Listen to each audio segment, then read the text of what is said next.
sila sa roa na. O banhaw, kaya ako lima kay suon. Dito sa among balay, dito sa among panimalay, ako lima kay suon. Mas may malagi mo ipa, banhaw sila sa roa, ipabalik dito, alam, samyawan sila, sukian sila sa puno. Sa Ginoo. Ano hindi sila mga anghel? Sa akong lima ko, nahimutangan karon na bala ka pag-ayo ang maong nadato. Kaya hindi sila makaibalo sa mga maayong balita, basin kung susana sa akong nahimutangan karon, hindi ko sila kainon. So yun, ana ang hamyok sa dato nga tuwa na nag-antos na sa kainit sa kalay. Tingnan siya ni Abraham. Insya bisan, ato ano yung mga propeta, ato ano si Moses ito, ato ano lang mga propeta dito, hindi, naangin na samya sa tulong sa dito. So, hindi na tinanglan na banhaw kasi Lazaro kay naanay ng samya sa tulong, sa maayong balita sa kalumasan. Inaana ang magpasahot mga Iso. Hindi siya, mas maayong yun nga na ay mabanaw si Lazaro, anong nga buwan kay, kasi muto ko sila, kung na ayaw manaw, namusunod kanila, mahitulong sa pulong, mahitulong sa mga balita. Tingnan din Abraham nga, kung hindi sila maminaw ang Moses, hindi ko sila maminaw sa mga propeta, maurag na ako lang sa simaha. Bisan pag maato si Lazaro dito, dili na ako na sila maminaw.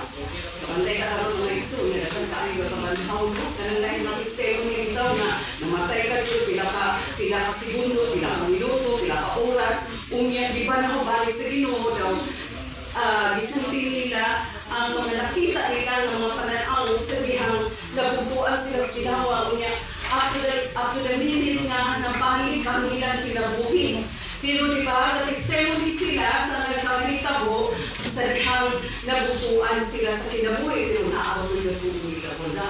No? So, muna yung ni Abraham na bisan, kung hindi sila maminaw ng Moses, kung hindi ko sila maminaw sa mga propeta, sa mga tao na nagsamyaw sa puno sa Diyos, hindi ko sila maminaw sa pagbanhaw sila sa Moses. Entering heaven, the eye is not based on the abundance that you have, or the abundance of the things that you have when we are still here. Dili pasihanan kung sa abundansya ang imong kadato, abundance of riches, no? Then abundance of the things that you have possessed, or abundance of possessions, or abundance of kanang connections, kanang na-connection niya kalibutan, or kanang dako ang posisyon sa imong trabaho, or inilakan, ilang kalibutan, dato ka. So, wala kayo nagbase din ang Diyos. Wala nagbase din ang kaning pagkamatay nimo na makasulod ka sa langit mo kay pero dato ka, kaya nimo magbutang mag-utapong mga hinabang, no? Mga hinabang na iba, i-anunsyo dahil na dato kayo ang imong data. Kaya ay diha mabasihan ang kaluwasan na makasulod ka sa bintaya sa langit.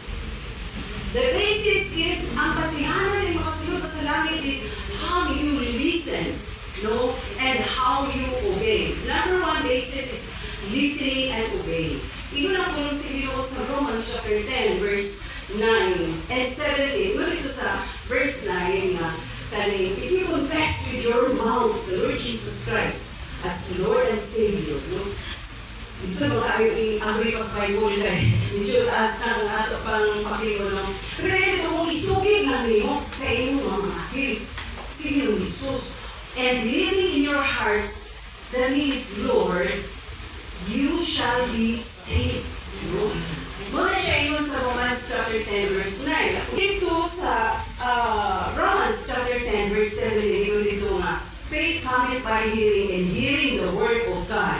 So, sa adlaw na yung madlugan ang punong sa Ginoo, that's the time na imong i-obey. Kaya sinilobey gali, that's the time na imong i-obey ang punong sa Ginoo. And then, repent. No? Kaya pag-abot sa faith, dapat i-obey mo. Kung sa i-obey mo, mao ang pag-iluso. So, kung tinuod na ay faith ang tao, na ay pagtuo ang tao, ilusunan din kaya yung nasa. Tungkol kaniya pagtumoy mo, tutbod kaniya nga mag-hinulsul siya. No? May tutbod niya kaya ano nga ang kinabuhi niya, turning around, no? Living behind the world and turning to Jesus. Kaya ang mga kakalimutan ng focus na ang Kristo. So yan ang repentance na mag-usang na maiyo ang dalang utali yan. Naginoong manluluwas. Sa karon, akong labaton, Signong Isus, sulod sa akong kasing-kasing, naginoong manluluwas. Masayo ako sa akong mga sala na nahimo. So, kano kami ato, hagod karon, gamay, dako na sala, tinuyo o tinuyo ng mga sala, tinako o dayag ng mga sala, katungkanan, akong ipangayo at pasayo. Salamat, nag-ipairan mo na ang akong mga sala, because ibabaw sa krus, sa din namatay kami ng Isus. Salamat sa mga kailangan. Karon, imo na ako nga alagad. Imo na ako nga anak. Usa salamat sa kasiguruhan o paglaon na makabuyo ako sa ginharian sa langit. Tungod kay ako, bihin mo na nimo anak. Tiningtanan, ako ipasalamatan. Pinaagi sa gamahanan ng ngalan nimo, Ginoong Kristo. Amen.